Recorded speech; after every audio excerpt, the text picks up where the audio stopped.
Hoy, hindi pwede yun. Hindi pwede yun, Axel. That's bad. You don't do that. You ask for permission. Alam mo bang pwede kang mademanda sa ginagawa mo? Gusto ko pong sabihin na binabawi ko yung tweet ko na I will say an apology because I do not need to apologize for what I did. Pinubuhay niyo akong sinungaling. Paano lang po ako? Nahaharap ngayon sa kontrobersya ang programang It's Showtime matapos ikaw-laot ni Vice Ganda ang isa sa mga searchies sa segment nila Especially For You dahil sa di umano'y bigla ang pagsubok na humalik nito sa babaeng searcher.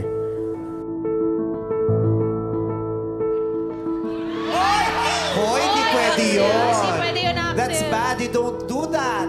You ask for permission. Alam mo bang pwede kang mademanda sa ginagawa mo? You don't do that. Hindi ka pwedeng nang yan nagnanakaw ng halik. Sorry. Christine.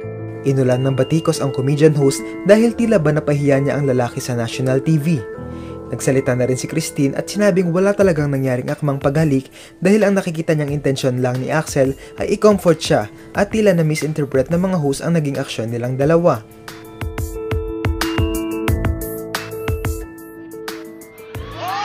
Hoy, hindi pwede yun. Hindi pwede yun, Axel. That's bad. Hi guys! Ako nga pala si Christine.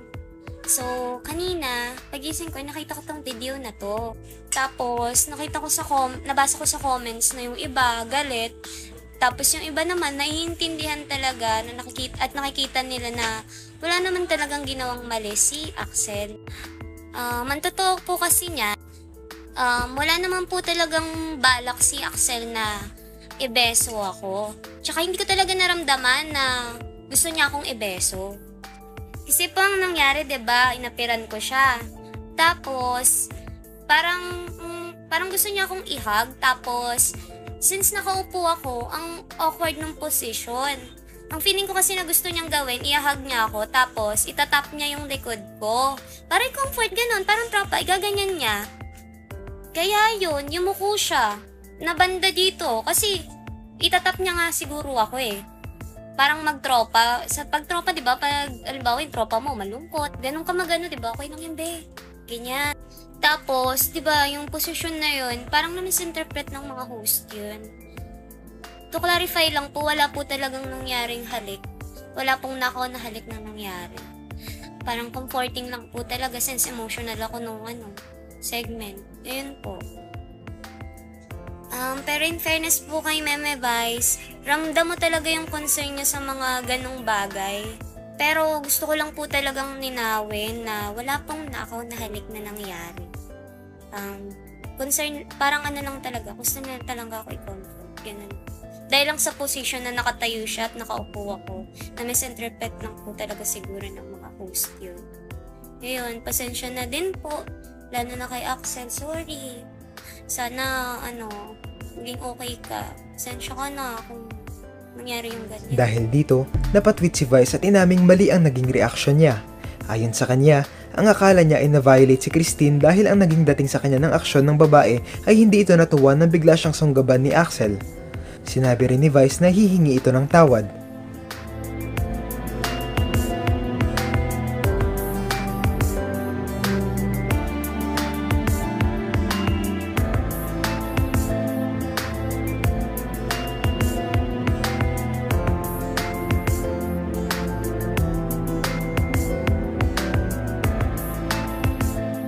Kahapon lang sa It's Showtime ay nagsalita sa isyong ito si Vice Ganda pero nagulat ang mga netizen sa kanya dahil binawi nito ang paghingi ng tawad kay Axel. Para sa Unkabogable Star, tama lang ang ginawa niyang pag-call out dito. Paglalahad ni Vice, base sa TikTok video ni Christine ay hindi siya na-off sa ginawa ni Axel. Pero nung nakausap ulit siya ng mga staff at psychologist ay sinabi niyang talagang na-off siya at hindi siya naging komportable sa nangyaring ito. At nakausap pong muli si Axel at si Christine. At dahil po doon, gusto ko pong sabihin na binabawi ko yung tweet ko na I will say an apology because I do not need to apologize for what I did. I do not need to apologize for what I did. Yeah. Ito po ang aking paniniwala. At paniniwala din namin na hindi namin kinakailangan mag-apologize because what we did was right. Again, nakausap po sila at si Christine, base dun sa kanyang TikTok video, sinabi niyang hindi siya na-off. At it was okay. Pero nung nakausap namin siya ulit, kahapon, nakausap siya ng staff at ng aming producers at ng psychologist, sinabi niyang talaga namang na-off siya. Talagang na-off siya at meron siyang naramdaman na hindi siya komportable sa ginawa ng searching. Meron siyang dahilan kung bakit sinabi niya yun sa TikTok na hindi na rin namin isi-share. Nire-respeto namin ang dahilan ni Christine kung bakit sinabi niya yun na hindi siya na-off when in reality, na-off talaga siya. At since na-off si Christine, naniniwala ako na hindi mali na kinall out namin si Axel. Sa isang video na kumakalat ngayon sa TikTok, makikita si Christine na umiiyak at kinakausap ng Showtime staff dahil tila ba nabaliktad umano siya sa kwento. Umani ito ng samot-saring komento mula sa mga netizens. May mga nagtanggol sa Showtime at mayroon ding muli itong binatikos.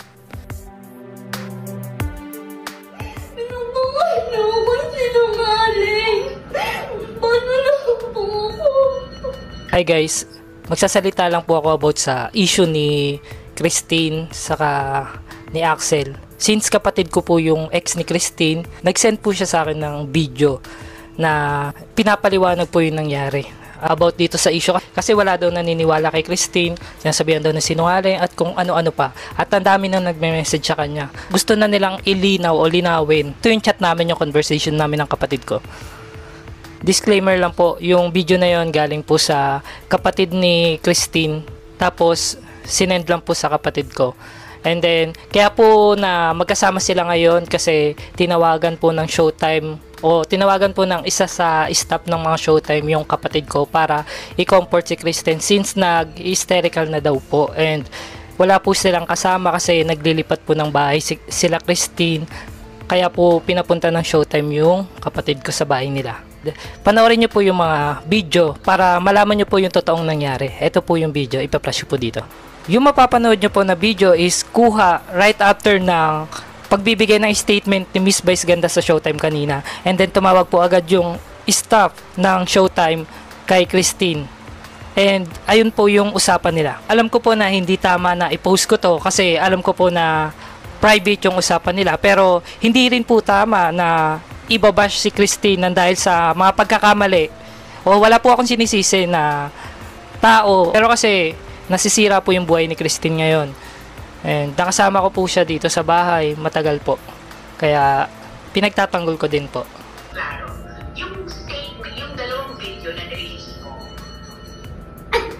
diba yung unang sabi mo, hindi ka naman ako?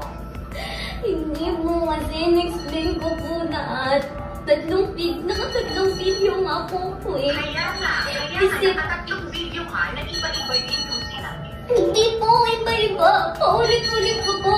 Ina-exaggerate ko lang po. Kasi mga tao na nire-replyan po sila kasi hindi nila mag-get yung point ko. Kapon po. Hindi nila mag-get ang point mo kasi ang trabaho kasi nila ay mag-bash. So kahit anong Ngayon po kasi, masyado na silang binigyan ng dahilan. Parang may bash ako. Pinubukas niyo ako sinungaling. Paano na po ako? Ano ang masasabi nyo rito?